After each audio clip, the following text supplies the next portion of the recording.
blue team needs to take a chill pill. Today we're going to be making fun of hashtag resistance sorts of people that you may know. Here's another great article from Do Dissidents by Keaton Weiss. With Fire Chris Hayes, the resistance exposes itself as the fraud it's always been. Chris Hayes is one of the more honest and insightful MSNBC commentators, which is akin to saying Bobby Baccalieri is one of the kinder, gentler members of the Sopranos crew. Bobby had never personally whacked anyone until well into the show's final season, and even when he was called upon to do so by an increasingly sociopathic Tony, he was hesitant to go through with it. But he was nonetheless a willing profiteer in a criminal enterprise.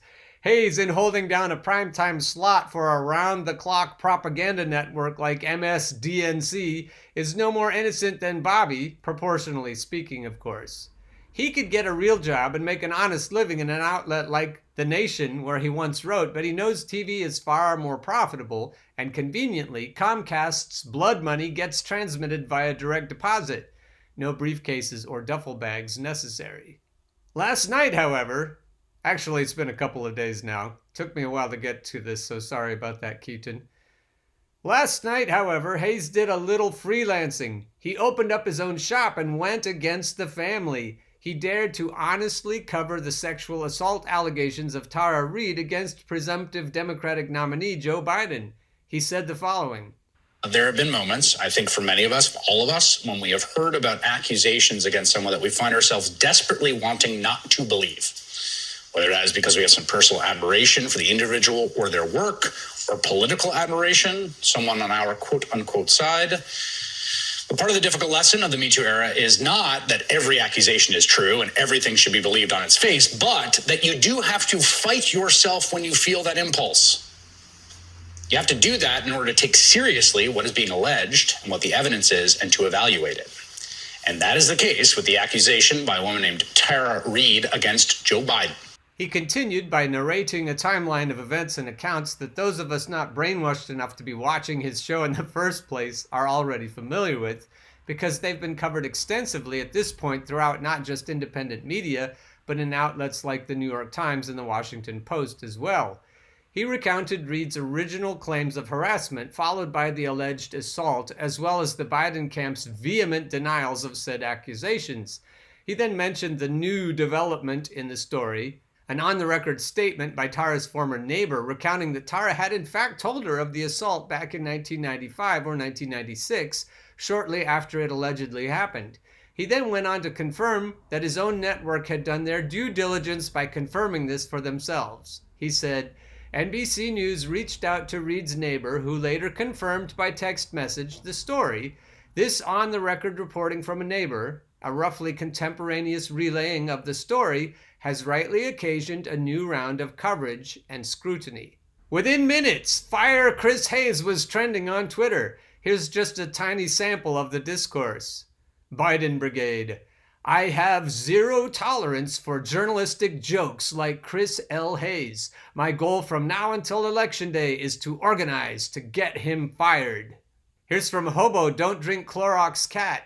Joe, NBC, are you okay with Chris Hayes' smear of Biden last night, or do you want the truth? MSNBC needs to fire Chris Hayes. Pretty ridiculous, yes, but at least he hasn't been Russified yet. Oh wait, this is from Lisa at Trump's Evil. Fire Chris Hayes, he is a Russian agent. U.S. making RT register as a foreign agent is bad and a mistake and will hurt media in Russia. I don't know if you follow RT. Lee Camp and the late great Ed Schultz both worked for RT. Lee Camp currently works for RT, and Ed Schultz did before he died, after MSNBC fired him. I'd say Al Jazeera and RT are a lot fairer than MSNBC and the Washington Post and the New York Times, and more fair than CNN, Clinton News Network. One user thought to checkmate Chris Hayes by pointing out that from time to time he has interacted with the likes of Michael Moore, Julian Assange, Glenn Greenwald, and Ryan Grimm, you know, journalists. There is a pattern with Chris Hayes and who he associates with and who he invites onto his show to do his dirty work while acting like a surprised Boy Scout. So whoever this is, if they don't like Glenn Greenwald and they don't like Michael Moore, And they don't like Ryan Grimm, who broke the story last time when it was Brett Kavanaugh. I don't know, it makes you seem like a right-winger to me. Oh wait, rabid blue dog Democrats are right-wingers, I forgot. All this, not for saying Joe Biden is guilty or should withdraw his candidacy or anything of the sort. Hayes' great crime was the mere mentioning of Tara Reade's name without either dismissing her story or smearing her character. His point about Me Too being a wake-up call for all of us to have the courage to hold even our friends and allies accountable for their actions is about as simple and obvious as could be. Yet it apparently eludes his audience of sophisticated, woke, cosmopolitan, card-carrying members of the liberal intelligentsia. I don't know about you, but I think these intelligentsia sound dumb as fuck. I use the word apparently very specifically in this case because it's impossible to know for sure the percentage of Hayes' audience whose outrage over his reporting is sincere versus those who know better and whose Twitter tantrums are expressions of their own guilty conscience. I suppose the latter is the more contemptible group, but really, they're both more or less the same, because on a whole, their rage at Chris Hayes for doing the bare minimum that a primetime political news anchor with any credibility would do in this case reveals their clique to be the fraud it's always been. Just for the record, I don't think Chris Hayes has any credibility whatever, but you gotta give him credit for what he said here. The entire hashtag resistance phenomenon was phony from day one. In fact, it was phony from before day one, if you consider day one to be November 9th, 2016. The hashtag resistance was really just the post-election incarnation of the Hillary Clinton campaign. Neera Tanden and the Center for American Progress would be its thought leaders. It would emphasize pragmatism and a restoration of normalcy over a more ambitious progressive agenda. It would tout its support from the same never-Trump neocon Republicans like David Frum, Nicole Wallace, Bill Kristol, and others. Most importantly, though, the hashtag resistance movement is a continuation of the 2016 Clinton campaign's Pied Piper strategy, which sought to elevate Donald Trump in the Republican primaries. The easiest and most common explanation for this tactic is that Team HRC thought Trump would be the easiest opponent to beat in the general election, and therefore hoped he'd win the nomination, so they'd get to run against a weak opponent. That obviously backfired, but that was only one element of the Pied Piper strategy. The other benefit of running against Trump, both then and now, is that Trump allows them to play fast and loose with their own moral convictions, because they trust that no matter their shortcomings in that department, they will always have the ability to invoke the name of Donald Trump and thus appear righteous and virtuous by comparison. By elevating someone so overtly grotesque and appalling and constantly decrying his numerous offenses, they're giving themselves license to be immoral, so long as they can still claim to be less so than the man himself. Trump is a human get-out-of-jail-free card they've printed for themselves, which they feel relieves them of their obligation to pass a robust, progressive policy agenda. Because Trump wants to repeal the ACA and essentially abolish the EPA, and they oppose such draconian actions, they have no moral imperative to pass Medicare for All or a Green New Deal. Because Trump appointed the odious Betsy DeVos as Secretary of Education, the simple act of replacing her is an adequate stand-in for actual education policy like tuition-free college and student debt forgiveness. The wine-track professional managerial class voters who largely make up the hashtag resistance movement are complicit in this cowardice as they themselves take comfort in the idea that letting the peasants keep their bronze plan is as far as they need to go when it comes to expanding access to health care. Their taxes weren't oppressively high when the United States was part of the Paris Climate Agreement, so whatever the hell that is, if we just re-enter it, they'll be satisfied that they're good enough stewards of the environment and their lifestyles won't be much, if at all, affected. They can get back to brunch. And they worked their way through college when it was much cheaper and paid off their debt when wages went a lot further and cost of living was a lot lower, so giving everyone free tuition seems unnecessary or even a little extreme. They're willing to, as Elizabeth Warren suggested, let a transgender teenager vet DeVos's replacement, and that's good enough for them.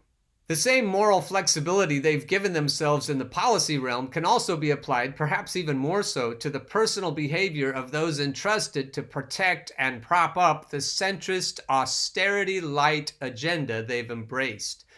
When it comes to the allegations against Joe Biden, the problem it creates for the resistance isn't simply that Biden is a Democrat, but he's their kind of Democrat. If such allegations had been leveled against Bernie Sanders while he was still in the race, there's no doubt whatsoever they'd have been touting their support for his accuser and demanding he end his campaign. If you want evidence for this, I refer you to mid-January when CNN broke the story in big, bold type on its homepage that Bernie Sanders allegedly told Elizabeth Warren that he didn't think a woman could win the presidency.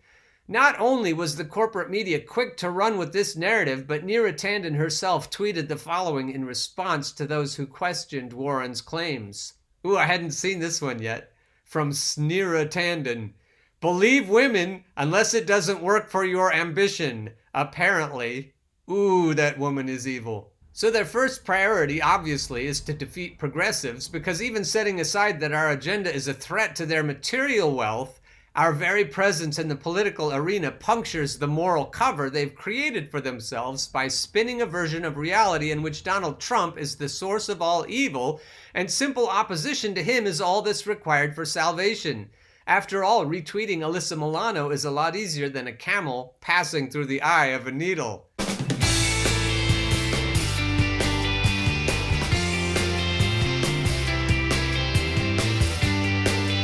Once we lefties are out of the way, their work is essentially done, because they're now competing for the moral high ground against someone they know can never take it from them, and therefore they're free to conduct themselves with impunity, both personally and politically.